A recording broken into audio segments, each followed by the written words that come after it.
মোশাররফ করিম।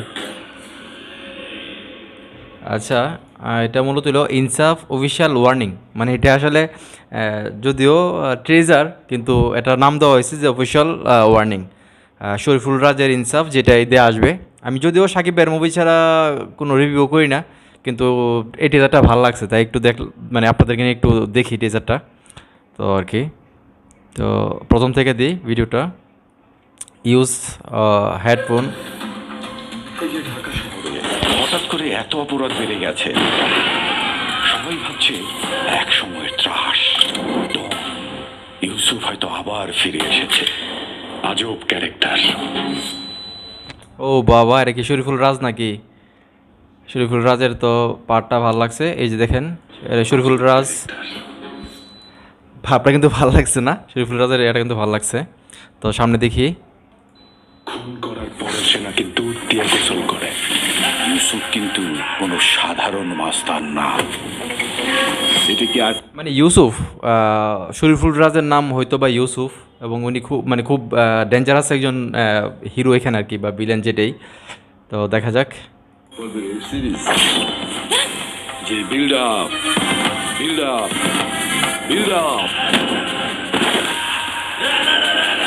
এটা সিনেমা। এই শটটা কিন্তু ভালো লাগছে না? এই শটটা কিন্তু ভালো লাগছে, শরীফুল রাজ কিন্তু এই জায়গাটা ভালো লাগছে এটা না? ভালো লাগছে। তারপরে এখানে এটা কমন। দেশে জন্মগ্রহণ করছে, ভালো কাজ করছে। আচ্ছা, এখানে কিন্তু একটা ডায়লগ আছে, বাংলাদেশে জন্মগ্রহণ করছে, ভালো কাজ করছে। আপনারা শুনেন ডায়লগটা, ডায়লগটা কিন্তু ভালোই লাগছে। জন্মগ্রহণ করছে, ভালো কাজ করছে। বাংলাদেশে জন্মগ্রহণ করছে, ভালো কাজ করছে। ওরে ভাই, এটা কি তুফান? কিন্তু অসম্মানিত হয় নাই। এই তুফান নাকি? কিন্তু তুফানের শটটার মতো লাগতেছে এটা। কিন্তু অসম্মানিত হয় নাই। একটা মানুষ জানেন তো। স্যার, আমি কেসটা রিওপেন করতে চাই। ওরে ভাই, তাসনিয়া ফারিনতে আছে। তাসনিয়া ফারিন কিন্তু ভালো অভিনয় করে। কেসটা রিওপেন করতে চাই। দেশের শিল্পী হওয়ার কি অপরাধ? ওরে ভাই, মিশা ভাইও আছে।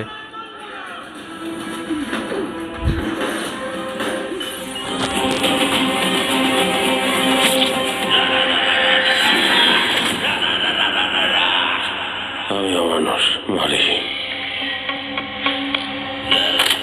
মানুষ মরে না। মশারের ভাই তো পুরাই আগুন।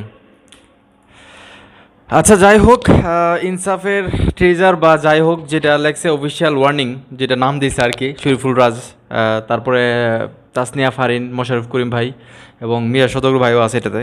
তো এটার নেগেটিভ পজিটিভ, আসলে নেগেটিভ পজিটিভ আমি নিয়ে আলোচনা করব না, কারণ যেহেতু আমি আগেই বলছি আমি সাকিবের মুভি ছাড়া কারো মুভিতে এরকম একটা রিভিউ দেই না।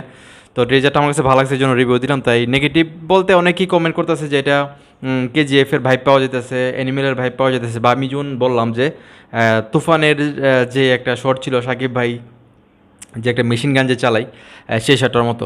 তো এগুলোতে আমি যাব না, কারণ আমি আমি অলওয়েজ সাপোর্ট করি বাংলা মুভিকে। কারণ একটা জিনিস চিন্তা করে দেখেন, অ্যানিমেল, কেজিএফ বা এই লেভেলের যে ছবিগুলো আছে তাদের বাজেট কিন্তু অলমোস্ট 100 কোটি, 150 কোটি, 200 কোটি, ঠিক আছে?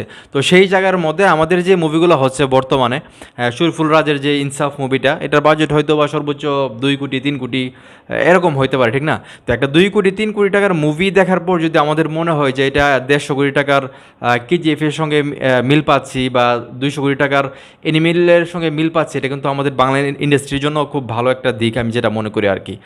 আর আমি চাই যে এরকম মুভি আসুক, যেহেতু আমাদের মেগাস্টার সাকিব ভাই, উনি তো যথেষ্ট পরিমাণ ইন্ডাস্ট্রিকে টেনে নিয়ে যাচ্ছে। তো আমার মনে হয় যে আরও কয়েকজন আসা দরকার, যারা সাকিব ভাইয়ের পিছন থেকে সাকিব ভাইকে সাপোর্ট করবে, বাংলা ইন্ডাস্ট্রিকে এগিয়ে নিয়ে যাবে, যেটা আমি চাই আর কি। তো শরীফুল রাজের ভাইয়ের জন্য ইয়া থাকলো, ওনার জন্য মানে শুভকামনা থাকলো। মুভির যেটা আমার কাছে ভালো লাগছে পার্সোনালি, এটার উইক যে বিষয়গুলো আছে সেই বিষয়ে আমি যাব না, কারণ যেহেতু ভালো একটা প্রোডাক্ট আমার কাছে মনে হইতেছে, এবং শরীফুল রাজের অভিনয়ও ভালো লাগতেছে এখানে। তারপর দেখেছে যে আপনার তাসনিয়া ফারিন আপুর অভিনয়ও ভালো লাগতেছে, আর মোশাররফ করিম ভাই কিন্তু একটা চমক, লাস্টে ওনার চমকটা আমার কাছে ভালো লাগতেছে। চবরলে আমি এটাই বলবো যে ইনসাফের যে অফিসিয়াল ওয়ার্নিং, সেটা ওয়ার্নিংয়ের মতোই লাগছে, ভালো লাগছে। তো এই মুভির যে টিম আছে, পুরো টিমের জন্য আমার শুভকামনা রইল। তো কার কার কাছে এই টিজারটা ভালো লাগছে সেটা অবশ্যই কমেন্ট করে জানাবেন, এবং শরীফুল রাজের ভাইয়ের যারা ভক্ত আছেন অবশ্যই ভিডিওটা শেয়ার করবেন।